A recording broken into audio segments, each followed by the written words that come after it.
Hello girls, आज हम lesson number 2 start करेंगे। An ant and a grass hopper.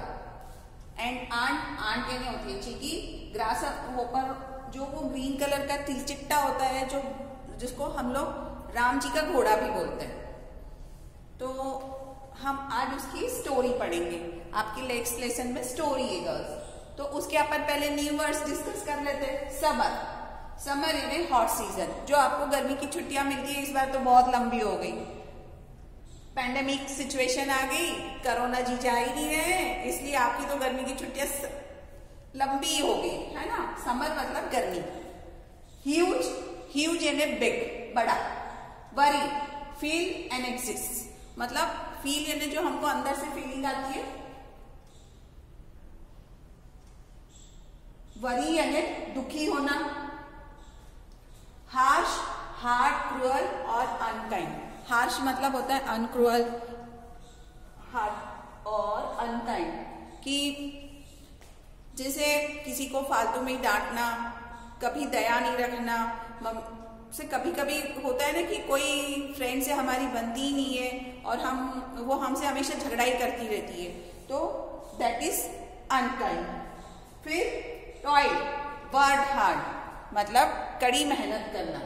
स्टर्व, suffer और die due the shortage of food मतलब starve का मतलब होता है कि यदि हमारे पास खाना नहीं है तो हम खाना नहीं खाएंगे, शॉर्टेज फूड की वजह से हमारी डेथ हो जाएगी, हम मर जाएंगे। लास्ट वन है मिजरेबल से अनकंफर्टेबल। मिजरेबल, अनकंफर्टेबल जैसे बहुत गर्मी हो रही है और हमने फैन भी ऑन नहीं किया, कूलर भी नहीं चलाया, खिड़की दरवाजे भी बंद हैं, तो आपको कैसा फील होगा? अनकंफर्टेबल, आप परेशान हो जाओगे। इसको बोलते हैं uncomfortable. So let's we start. ये मैंने आपको हार्ड वर्ड्स बताए, अब मैं आपको स्टोरी सुनाती हूँ। दो फ्रेंड्स थे, एक आंट थी और एक ग्रास होपर थी। तो आंट से चींटी, ग्रास होपर मतलब तिलचिट्टा। देखिए, आपको ये बुक में देख के समझ में आएगा, है ना? देखा सबने? ये देखो, ये आपका ग्रास होपर दिख रहा है और ये आंट दिख रही है ना। तो ग्रास होपर और आंट दो फ्रेंड्स थे। गर्मी आने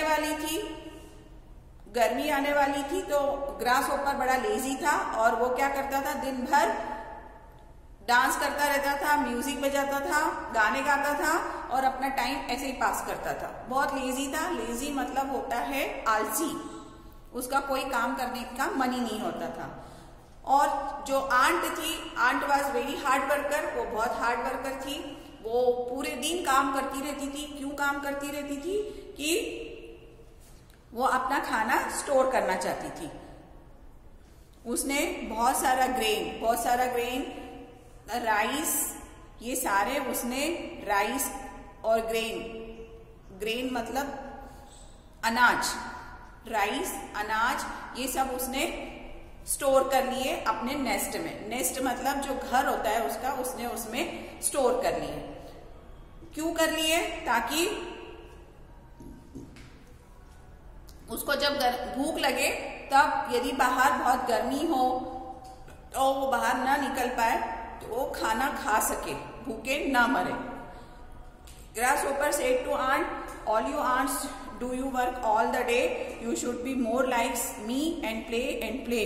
बोले वो ग्रास होपर बोलता है, सारी आंट मतलब चींटियां पूरे दिन हार्ड वर्क करती रहती हो, पूरे दिन आप लोग काम करते रहते हो और तुम लोग क्यों इतना काम करते हो? मेरी तरह तुम लोग दिन भर गाना बजाना क्यों नहीं करते?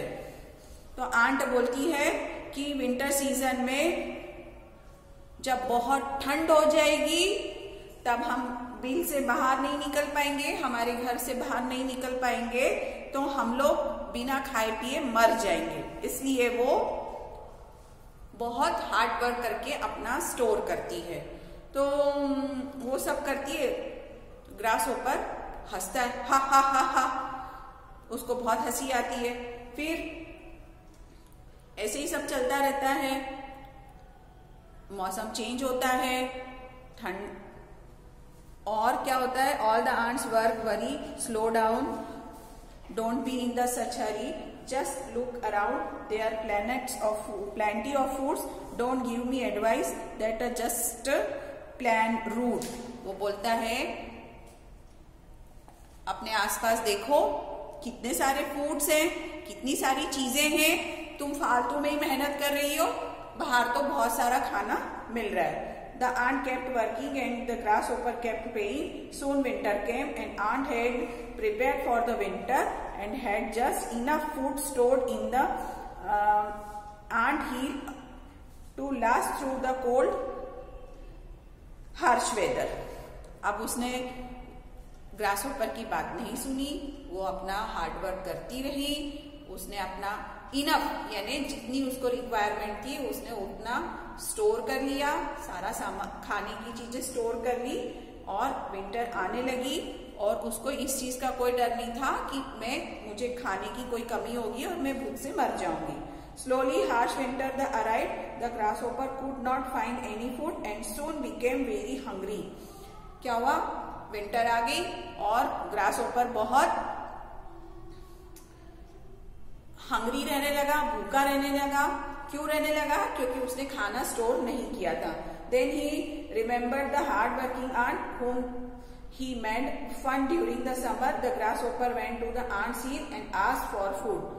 उसने उसको आंट की, उसकी फ्रेंड की चीज याद आ गई, क्योंकि पूरे समर उसने बहुत हार्ड वर्क किया था और उसने कुछ किया नहीं था, वो सिर्फ प्लेइंग, सिंगिंग एंड डांसिंग कर रहा था। फिर वो गया आंट के पास कि मुझे थोड़ा सा फूड दे दो। The ant who was still busy keeping the food clean and dry said। Ant अपने उसमें बिजी थी, अपने फूड को क्लीन करने में, ड्राई करने में, सुखाने में, ताकि उसका फूड खराब नहीं हो जाए। While you spend the summer playing in easy, I stored just enough food for the winter। It sure is true, but I can't feed you all the winter, else I will starve too। उसने वो aunt के पास गया grasshopper, मांगने लगा चीजें खाने के लिए, तो उसने बोला मैंने इतनी मेहनत करके आपके लिए खाना नहीं स्टोर किया है, बस मैं आपको आज के लिए खाना दे सकती हूँ। The ant gave the grasshopper few crumbs, but the grasshopper was hungry and miserable all winter। अब क्या हुआ, वो सब ग्रासहोपर ने उसको थोड़ा सा दे दिया, पर मिजरेबल, वो बहुत मिजरेबल अपन ने लिखा है ना, वो बहुत अनकंफर्टेबल रहा, वो बहुत परेशान रहा।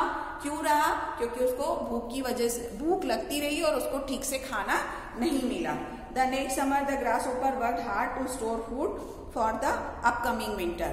उसने क्या सोचा, अपनी फ्रेंड से उसने लेसन लिया और नेक्स्ट अपकमिंग विंटर के लिए उसने भी फूड को स्टोर किया।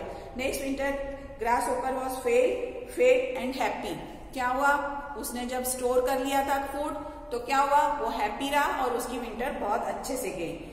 He had learned to think ahead and a plan for the future। उसने क्या सीखा कि हमेशा हम फ्यूचर के लिए प्लान करना चाहिए। तो हम भी क्या सीखेंगे, what will you learn today? Today we will learn do your work day by day. हमको रोज करना है, ऐसा नहीं कि मैम ने आज वीडियो भेजा है हम कल देखेंगे, उसके नेक्स्ट डे हम लिखेंगे, उसके नेक्स्ट डे हम लर्न करेंगे। नो, आपको do your work every day, learn every day और राइट एवरी डे। आपको रोज लिखना है, रोज पढ़ना है और रोज लर्न करना है। तो जैसे ही मैम का वीडियो आए आप उसको 2 बार देखिए, 3 बार देखिए, ताकि you can understand very easily and learn it very easily.